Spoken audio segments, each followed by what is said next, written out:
guys, welcome to our YouTube channel. ඔන්න ඉතින් අද වීඩියෝ එකක් කරන්න හිතුණා. හරි කම්මැලි කමින් තමයි හිටියේ. අද සෙනසුරාදා දවසක්. ඊයේ සිකුරාදා හොඳටම මෙහාට වැස්ස. අදත් අනේ කිසි එළියක් නැහැ. හරි කම්මැලි. ඉතින් අද සුදු වැඩ. මට හිතුණා ඉතින් අද දවසේ මොකද වෙන්නේ කියලා ඔයාලත් එක්ක ෂෙයා කරගන්න. දැන් නම් එපා වෙනවා. ගස්වල කොළත් නැහැ. ජනේලේ අරින්න බෑ පුදුම සීතලයි. අපි ඉතින් බලමු. අද මගේ දවස මොන වගේ වෙයිද කියලා. ඉවර වෙලා ඉක්මනට කාමරේ යස් කරගත්තා. කාමරේ යස් කරෙත් නැහැ. උදේ පොඩ්ඩක් කම්මැලි නිසා ඇඳට වෙලා හිටියා. දැන් ඩක්කාලා මං කාමරෙත් අස් කරලා ඉවර වුණා ඔන්න දැන්. දැන් තියෙන්නේ මට උයන්න තමයි. එහෙනම් වීඩියෝ එක ඉවර වෙනකන් ඔහොම ඉන්න. බලමු මං අද මොනවද උයන්නේ කියලා. මං ඉතින් සීතලේ ගෙට වෙලින් නැතුව මල් පොකුරක් කඩන් යන්න ආවා. දැන් මේකත් කඩන් ගෙදරට යන ගම. ගොඩ දවසකින් මල් ටිකක් දැන් ගෙදරට අරන් ආවේ නෑ. දැන් ගොඩක් දවසකට කලින් මල් පොකුරක් කඩන් ආවා. ඒකත් පර වෙලා අද ඉතින් පොඩක් කඩා ගත්තා.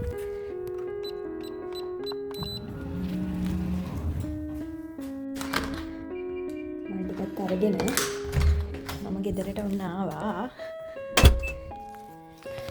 බලමු කොහොම වෙයිද කියලා ඉස්සරහට වීඩියෝ එක ඉවර වෙනකන් ඉන්න. දැන් මම උයන්න තමයි හදන්නේ. වීඩියෝ එක ඉවර වෙනකන් ඉන්න. මම කොහොමද උයන්නේ බලන්න. මම මුලින්ම චිකන් එක පෙන්නන්න දැම්මා. ඒක හොඳටම අයිස්. කපන්න ඕන නිසා ඒක පෙන්නන්න දාන්න. මම දැන් හදන්නේ හා ටික හොදන්න.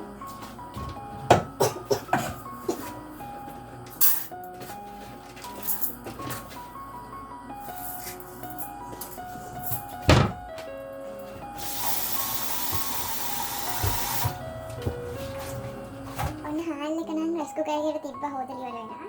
දැන් අද එහෙම ලොකු දෙයක් කරන්නේ නැහැ. පරිප්පුවක් හදලා චිකන් තමයි හදන්නේ. බලන් ඉන්න මම කොහොමද හදන්නේ කියලා.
කිව්වනේ මම රස කෑමක් හදනවා කියලා. ඒ ඉතින් වටලප්පම් අපේ අයියාගේ ෆේවරිට් කෑමනේ. මං දවසකුත් හදන විදිය දාලා ඇති. ඒක නිසා හදන විදිය නම් ගන්න නැහැ. තව ටිකක් තේ කරන්න ඉක්මනට. සමන් ඉක්මනට මික්ස් එක හදාගෙන අවන් එකට දානකොට ඔයාලට ආයේ වීඩියෝ එකක් අරන් එන්නම්.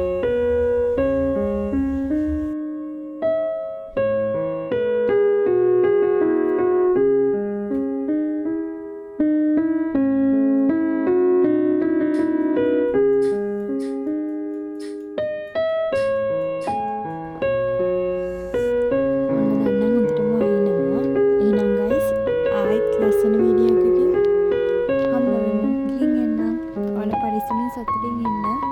සබ්ස්ක්‍රයිබ් කරන්න නැතිව සබ්ස්ක්‍රයිබ් කරලා පොඩි සපෝට් එක